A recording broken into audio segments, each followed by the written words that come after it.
Here I'm going to show you how I use deep reinforcement learning to train a neural network how to fight against other players in Old School RuneScape. The end result here, after several years of simulated in-game training time, was the model effectively mastered PvP and is able to go several hundred fights in a row without losing a single match in LMS.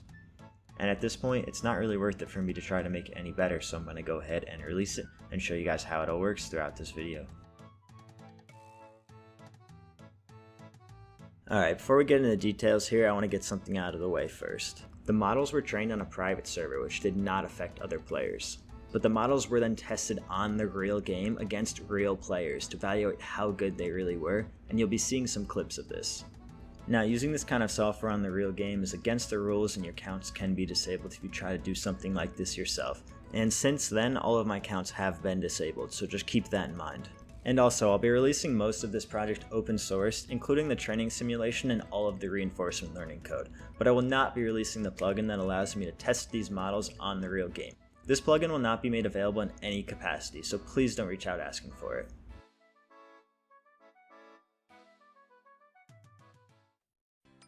Now we can get into how this thing really works. So from a high level, every game tick, which is about 600 milliseconds, the agent will observe a bunch of information from the environment. It'll look at things like current health percent, remaining food, equipment bonuses, and so on. It will use this information and then produce an action for the current game tick. These actions would look something like switching attack styles, drinking a potion, and moving to a tile. It'll repeat this process for every single game tick. It'll look at the environment, decide an action, execute that action, wait until the next game tick, and repeat, all the way until the fight is over. Now there's one other key part of this process. After executing an action, the agent is given a reward based on how good the action was. Generally, a good action would give a positive reward, and a bad action would give a negative reward. This reward allows the model to figure out what is a good action in a given state versus what is a bad action. The agent's goal is essentially to maximize that reward, so it'll learn to use actions that produce a higher reward than others. This makes the way you define the reward function super important because it ultimately becomes the objective of the agent. In this case, because our true objective is to win the fight, we'll give a large positive reward when it wins and a large negative reward when it loses. And to help guide it through to this true objective, we'll also provide some intermediary rewards throughout the fight. We'll look at damage dealt and received throughout a fight because this is a good proxy objective that ultimately leads to winning or losing. We'll give a medium-sized reward based on damage dealt and a medium-sized penalty based on damage taken. And because overhead prayers are such a crucial mechanic to Old School RuneScape, we'll also give small rewards based on correct usage of these to help encourage learning these mechanics as quickly as possible. Now to actually learn, the agent will fight against itself in hundreds of thousands of simulated fights on a RuneScape private server, and will gradually learn from its experiences over time. This strategy of having the agent play against itself is extremely powerful because it's essentially able to always play against an equally skilled opponent. And this gives it numerous opportunities to learn what's good and bad with little to no guidance. For example, we pretty much just tell the agent to do damage and win the fight, and then it gradually learns to use potions, it learns when to attack, it learns to use prayers correctly, and so on. And an important note to make is we also fight against various past versions of the agent as well to ensure it's strong against a variety of strategies. You can think something like rock, paper, scissors, where if all you do is you play against somebody who does rock, you're going to just do paper every single time. But as soon as you play against somebody who does scissors, you lose. So you need to be ready to play against a variety of opponents. On top of this, we also apply various equipment and account build randomizations to help promote generalization. So you can see in this clip here, all the accounts tend to have slightly different gear, and there's a few different types of accounts. So there's pures, mid-levels, mains, and so on.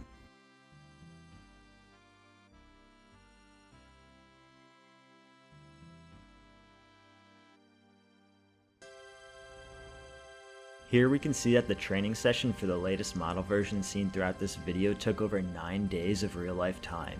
This trained for over 230 million game ticks, which is approximately 4.5 years of in-game time.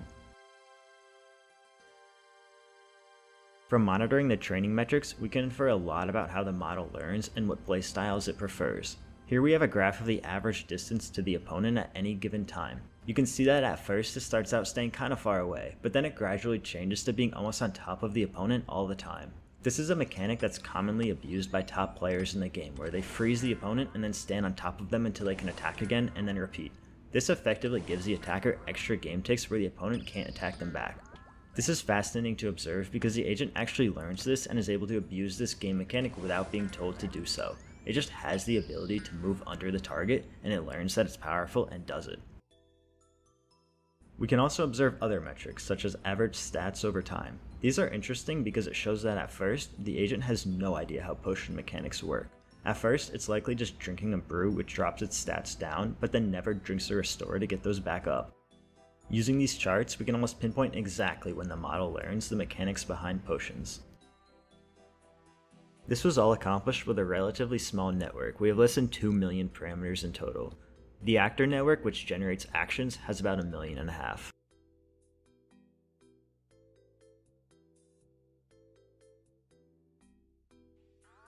Now, some parts of this video were a bit of an oversimplification. There's a lot of cool technical stuff in this project that I didn't cover, such as how the agent uses auto-regressive actions, how the critic sees the full game state, how there's even a whole auxiliary network to predict win probabilities, and so on.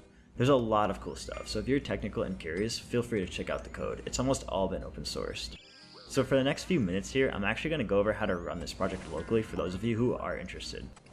And if you're not technical but want to see more gameplay footage, skip to the last section of this video and we'll finish off here with just a few minutes of pure gameplay footage.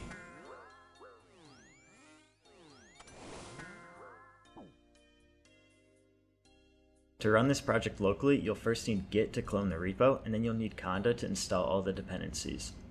If you don't already have these installed, you can do a quick Google search to figure out how to do so. Now we'll clone the repo by just running git clone and giving it the GitHub repo URL. We'll now move into the repo we just cloned and create a Conda environment using the provided environment YAML file.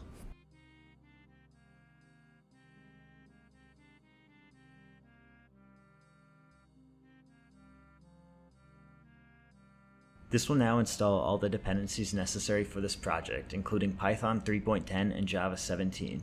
This may take a little bit, so you may have to wait a few minutes. We'll now activate the Conda environment that we just created, and then we're all set up and ready to go. We can check the installed Python and Java versions to verify.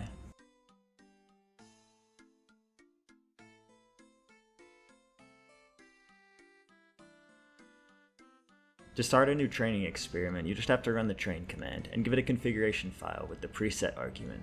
You can also name it with the name argument. This will start a training job in the background. It'll spin up an instance of the private server and start running some simulated fights. You can monitor this training job by viewing the logs and opening the experiments directory. All the model checkpoints will be saved in there. You can also terminate the job you just started by running the train cleanup command.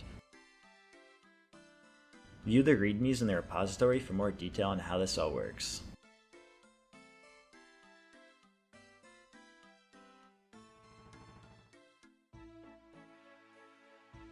One thing you may be interested in is being able to play against these models for yourself. You can do this by using the eval command. This will spin up a private server which you can then log into and fight the trained models. To use the eval command, all you have to do is give it the model that you want to evaluate. This model will then log into the training simulation and then sit there waiting for any fights. Now to actually connect to the server and play against the model, you'll have to clone another Git repo which has the required client. This repository is what this private server was actually based on, and it's called elvarg. Another important note here is that you'll actually need Java 11 to run the client, so make sure that you have that installed and all set up before you run it.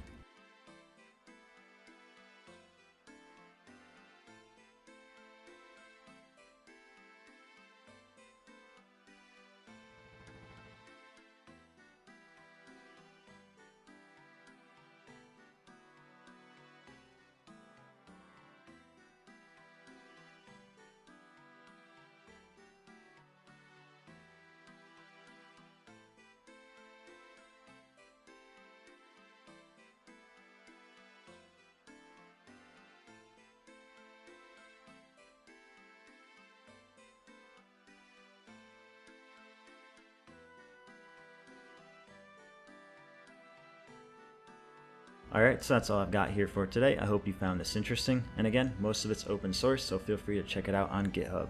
The last remainder of this video will be some LMS gameplay. And if you enjoyed the video, please leave a like or comment below, and thank you for watching.